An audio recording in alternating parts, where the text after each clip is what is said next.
وہ میری بیمار ماں کے آگے پیچھے سارا وقت گزار دیا کرتی تھی، اکثر تو راتوں کو بھی انہی کے کمرے میں ہوتی تھی۔ پھر جب ہم رات کے وقت گھر پہنچے تو بہت تھک چکے تھے، ڈنر بھی ہم نے باہر سے ہی کیا تھا۔ شازیہ میرے انتظار میں بھوکی بیٹھی تھی، کہنے لگی آپ نے بہت ٹائم لگا دیا۔ میں نے شازیہ کو بتایا کہ ہم تو ڈنر کر کے آئے ہیں۔ پھر مانو بھی اسے خوشی سے ہمارے جھولوں کی داستان سنانے لگی، جسے سن کے شازیہ کے چہرے پہ ایک رنگ آ کے گزر گیا۔ وہ بہت آہستگی سے مجھے کہنے لگی، مانو کو اتنے خطرناک جھولوں پہ بٹھانے کی کیا ضرورت تھی، اور آپ بسمہ کو چھوڑ کے مانو کے ساتھ جھولے میں بیٹھ گئے۔ اگر بسمہ آگے پیچھے ہو جاتی تو؟ اس کی بات سن کے میں زور سے ہنسا اور کہا کہ بسمہ کوئی 1-2 سال کی بچی تو نہیں ہے جو کھو جاتی، سمجھدار بچی ہے۔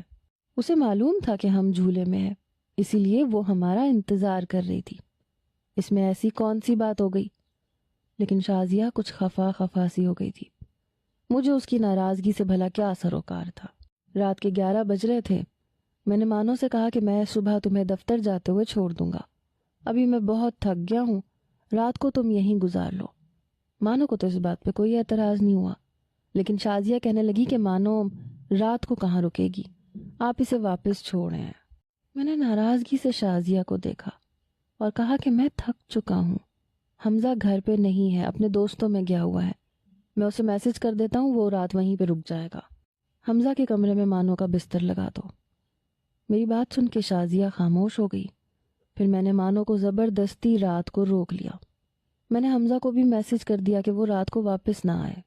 مانو پارک جا کے بہت تھک چکی تھی، وہ فریش ہونا چاہتی تھی، اس لیے میں نے اس سے کہا کہ ہمارے کمرے کا واش روم یوز کر لو، شاور لے کے فریش ہو جاؤ۔